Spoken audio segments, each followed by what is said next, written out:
يعني في طموح المسلمين إلى التوسع وبداية فتوحات العراق كانت ذات السلاسل هي مفتاح مهم. كانت، وتصحح لي إذا أنا أخطأت، في منطقة كاظمة في شمال الكويت. هذه المعركة حدثت في 633. كان خالد بن الوليد هو القائد. حدثني عن هذه المعركة المهمة في تاريخ الفتوحات الإسلامي. So, to begin, we need to kind of understand the situation.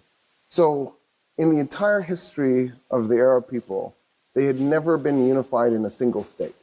They had never been conquered by outsiders. You know, Yemen had been invaded by Ethiopia at one point, and the Persians owned much of the eastern part of Arabia, and the Romans owned the northwestern part. But the whole thing had never been ruled by a single leader. The Nabateans at one point had a state in the north, but the whole thing had never been ruled by a single leader until 633.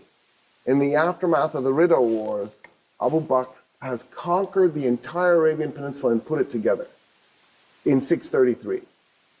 Instead of telling Khalid, okay, you've done an amazing job, you know, at Yarbu and Yamama and بعد حرب المرتدين. Yeah, exactly.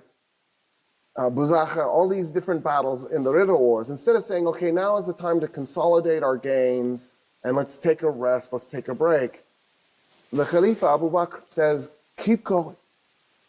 And the next thing you know, they're invading the Persian Empire. The Persian Empire, in one way, shape, or another, had existed for 1,200 years. A person living at the time, if you had said to him, the Persian Empire will end, they would have said, you're insane, that's not possible. The Persian Empire had been a global superpower for more than 1,000 years, and all of a sudden this army is invading. So I think in the mind of the Persians, they're like, oh, it's an Arab raid, this is a nuisance, but let's just go quickly put it down. Khalid actually wrote the Persian general a note, a letter, said, I'm coming, which of course is unusual. Usually you want to ambush the enemy. But the way he wrote the letter, it made it sound like he was going to Kazima in Kuwait, on the way to the city that the Persians had as a base was right near where Basra in Iraq is. So it looks like he's going that way. So Hormuz takes the Persian army to go to Kazima to block his path. So Khalid doesn't go to Kazima, he goes to Hufair, to the north of the city. Word then arrives from Hormuz scouts that Khalid has gone to Hufair. So Hormuz takes the Persian army to Hufair, but in the meantime, Khalid has taken the Arab army to Kazima. They turn around and they come back to Kazima and meet Khalid there. The reason he did this elaborate maneuver was he wanted to take advantage of the fact that the Persians were heavy infantry. They had all this armor.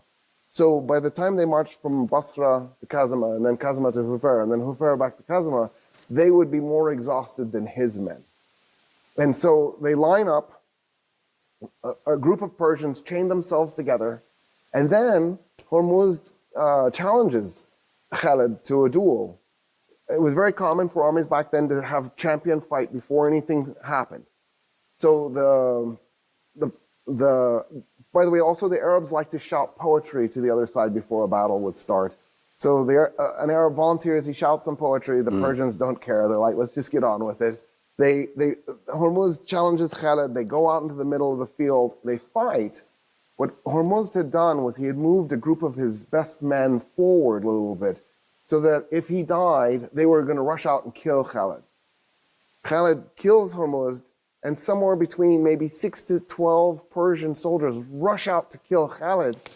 And as they're charging at him, Qaqa ibn Amr, one of Khalid's lieutenants, goes, that's not fair. And he runs out, and the two men defeat the Persians that had come to kill Khalid, and then the battle begins. كم عدد الفرس اللي انقضوا على خالد كخدعة، كنوع من الخدعة؟ It was probably 6 is the low number, maybe as much as 12, somewhere in there. So with Qaqa, it was 2 to 6 or 2 to 12. Either way, it's ridiculous. Also, what were the other Arabs thinking? Like the rest of the army. Oh, Khaled, that's enough. We don't need to send anybody else. Like, why didn't somebody else go, yeah, it's still not fair, and rush out there? Which makes you realize how much confidence they had in those two men in that moment, that they thought, yeah, they got this. وهذه أفضل بداية معنوية للمسلمين، لجيش المسلمين، وبداية سيئة للغاية لجيش الفرس. ما الذي حدث بعد ذلك؟ Yeah, so the Persians are exhausted. They've chained themselves together to show that they can't be moved. And also, you know, if there's a cavalry charge and there's a chain in between the two soldiers, it'll be very bad for the horse. So the Persian thinking is, we're heavy infantry, this will dissuade them from doing a cavalry charge, it'll show our resolve. But now they're demoralized because their general has just died, so they don't have any leadership. And then they attempted to cheat, there's no better way to describe it, and the cheat failed, even though they outnumbered Khalid and Qaqa by such large numbers.